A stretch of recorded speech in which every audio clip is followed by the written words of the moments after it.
Hello, welcome everyone. This is Anna. This is the first Goodreads broadcast. And what is Goodreads Book Club broadcast is a short article on well being and spirituality and how they intertwine.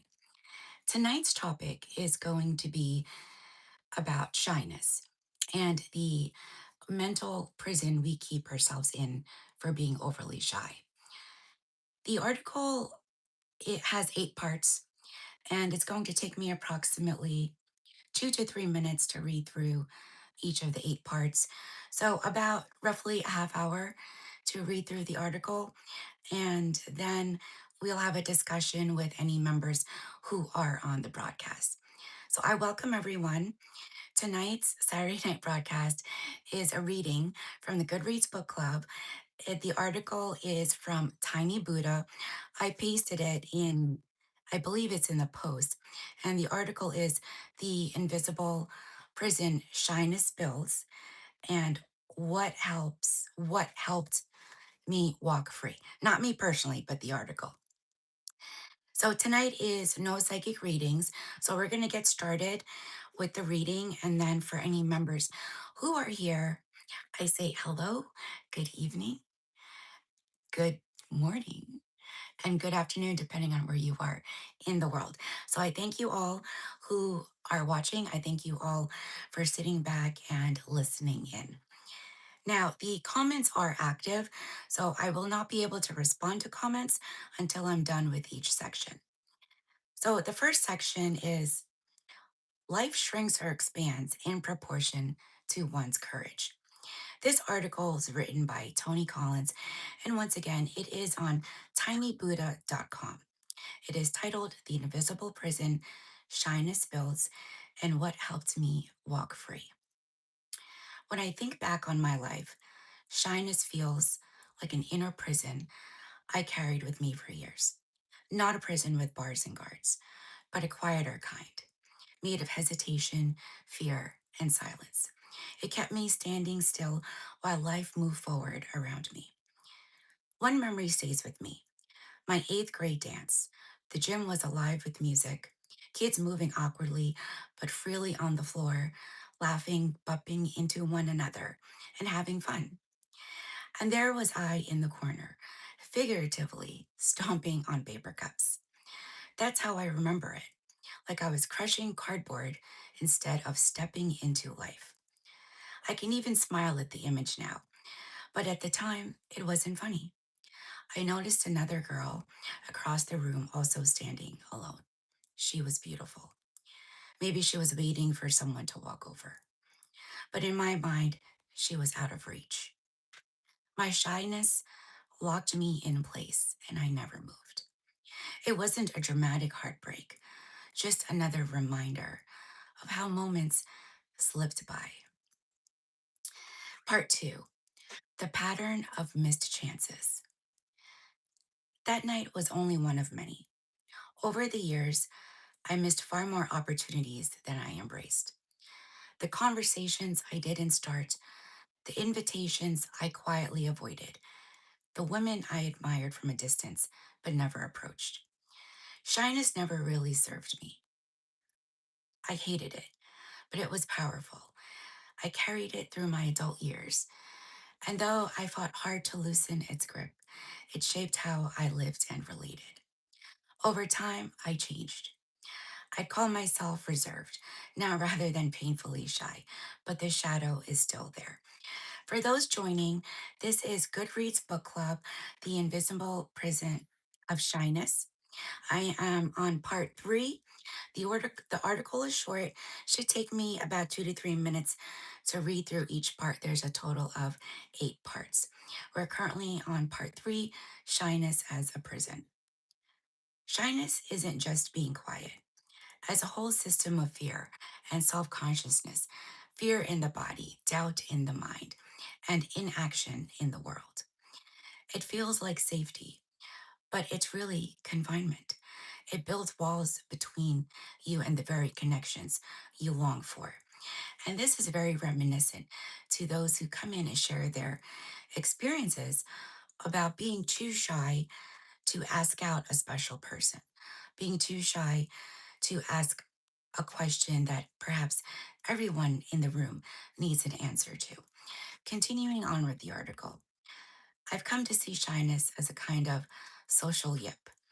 Just as an athlete suddenly freezes when overthinking the simplest movement, I froze in moments of connection. I knew what I wanted to do, but my body wouldn't follow.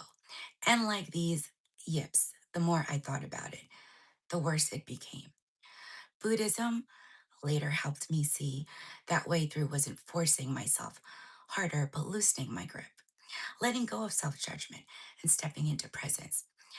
By the way, everyone, I am a practicing Buddhist, and the main teaching of Buddhist, hello, Aisha, the main teaching of Buddhism is freeing yourself, detaching from source, and living in your reality. Part part 4 of the article gives an example of Zorba. And Zorba is in Greek mythology, a Greek story. It's called Zorba and the Choice to Say Yes. Everyone joining, this is Goodreads Book Club. We are not doing any psychic reads tonight. This is a well being article and spiritually related about missed opportunities and what shyness causes in us or brings about in us. So, part 4 is Zorba and the choice to say yes. As I look back, I know not every mischance would have been good for me. Sometimes the lure of conquest was more about ego than true connection, and saying no spared me mistakes. But there's another kind of moment that still stings. In Zorba the Greek, the worst sin a man can commit is to reject a woman who is beckoning. The point isn't about conquest, it's about clinging. If you say yes when life beckons, you can walk away later without wondering forever. You've lived it and it's complete. But if you turn away, you carry the ghost of what might have been. That ghost clings to you, clings to all of us. I know that ghost well, the ache of silence, the memory of walking away. I might have stepped forward. Those are the regrets that linger with me forever. And similar to missed opportunities as of what I had mentioned earlier, we do not want to live life with missed opportunities. We want to have the courage and strength to move forward, to live, take the initiative. As difficult it is, what's the worst that can happen? Part 5, the Buddhist lens on shyness. Hi, welcome those of you watching. This is a Goodreads book club. No psychic readings tonight. I'm on part 5 of the article, the Buddhist lens on shyness. Buddhism has helped me understand the prison in a new way. By the way, everyone, I am a practicing Buddhist. The Buddha taught that suffering arises not from life itself, but from how we cling to it. My shyness was stitched together from craving, aversion, and delusion. Speaking of delusion, Seven of Cups is an indication of illusion and delusion. Continuing on, the walls of my prison looked solid, but they weren't. They were only habits of thought. Thoughts, sometimes negative thoughts, traps us in the moments that prevent us from moving forward. Hi there. My shyness wasn't my identity. It was a product of temperament, upbringing, culture, adolescence. If it arose from conditions, it could also fade as conditions changed. It was never me, just a pattern I carried. And at heart, it all was attachment to self-image. I was afraid of being judged, of looking foolish, of failing. But meditation taught me that the self I was defending was never solid. Thoughts pass, feelings change, identity shifts. When there's no fixed self to protect, the fear, we lose our grip.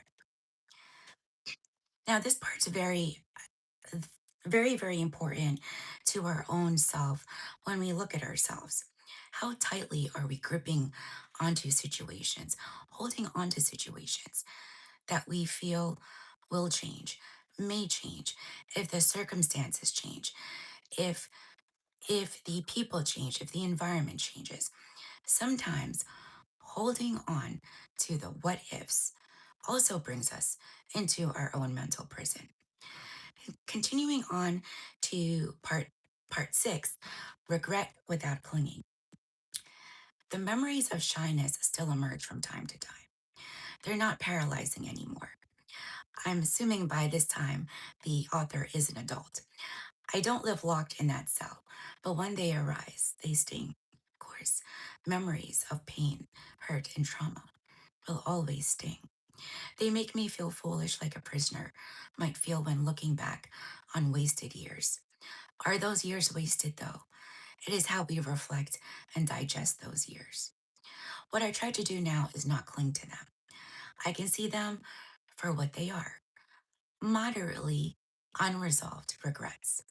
They will probably always flicker in my memory, but instead of treating them like permanent failures, I let them pass through because nothing in life is a failure. It was just a different path to our destiny. They remind me I am human, that I once hesitated when I longed to act, and that I don't have to make the same choice now. Regret, I've learned, can also be a teacher. Speaking of regret, Five of Cups is a sign of regrets in your tarot and psychic readings.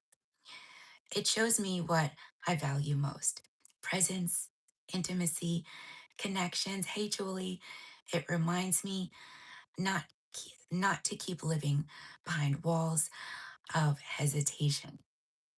Buddhism teaches that memory, whether sweet or painful, is something the mind clings to, but the door of the prison has always been unlocked. Freedom comes when we stop pacing this cell and step into the present, stepping into the moment, stepping into the now. Many of us hold on to and live in the past, and many of us look forward to and live in the future. But we're being asked with this article, this experience from the author, live in the moment, live in the now, and have the courage and strength to live your life in the present. Part 7, saying yes. One memory from later in life stands out. The author was in their 20s, still shy but trying to pass it. Someone I admired, invited me to join a small group heading out after class. Everything in me wanted to retreat to say no. But that time, I said yes. It was that time I said yes, and the author was in their 20s. So they lived 20 years already, and the first time being comfortable, they said yes. It wasn't a great romance or life changing event, they write. We just shared coffee, talked, laughed a little, but what mattered was that I stepped forward. For once, I wasn't left haunted by the what if. I walked away lighter without clinging into the small into the small thought of fearfulness. The small yes gave me a glimpse of freedom. I'm still not outgoing, but I'm no longer the boy in the corner, writes the author. Stomping cups while everyone else dances. I can step forward even when my voice shakes. I can risk connection without assuming others are out of reach. Shyness may still whisper in my ear, but it no longer holds the keys to my happiness. Part 8, What I've Learned. Shyness was my inner prison, but the bars were made of thought, not stone. Not every conquest would have served me, but turning away from true openness creates the sharpest regrets. And this very much correlates to fighting that battle. Choose your battles. Is it worth fighting for? Some yes and some no. Regret is painful, but it can teach us what matters the most. What matters the most is the people who are around us, the ones that show up when we need them the most, the ones who call us to check in on us, the ones who send thoughtful messages and cards. Memories of missed chances still surface, but I don't have to cling to them. Freedom doesn't come from rewriting the past, but from choosing differently now, now in the present. The author writes, I still carry the memory of the eighth grade dance, the girl across the room, the missed opportunity, the echo of other missed chances. But I don't cling to them anymore. They remind me that presence is always possible because freedom isn't found in what if. Freedom is found in saying yes when life beckons and in stepping out of the prison of hesitation here and now. To anyone reading this who has ever stood in the corner of their own life, the prison you feel around you was never locked. You can step forward. However, it can be awkward, and you can find the freedom in the present moment. Okay, everyone, that was the article, The Invisible Prison of Shyness. The author is Tony Collins on tinybuddha.com. If any members are here, please let me know. That was the reading of the article. I do hope you enjoyed it. I strongly believe it very much intertwines with spirituality and a lot of the readings that we do during the live broadcasts. And it definitely relates to missed opportunities, to the hesitations that we have within ourselves, that we have how we are perceived, that causes these missed opportunities. It also forces us to look within ourselves to see who are the most valuable around us, people that is. Can be environments and places as well. But who is most valuable to us? Who brings us the most joy and happiness? And who takes away that joy and happiness? So if anyone's here and would like to have a discussion, ask any questions based on the article, more than happy to do so. This is the very first Goodreads broadcast. By the way, I am broadcasting from Dad's house. I'm here this weekend. I'll be returning home late Sunday night. So if no one's here, I'm going to end the broadcast. I thank you all to those who came, watched. This will be posted public for a couple months and then I'll update as I go. But I thank you all for joining. I pray everyone has a great evening. Stay warm. It's very cold in the Northeast. I think some areas may be expecting snow. Have a great evening.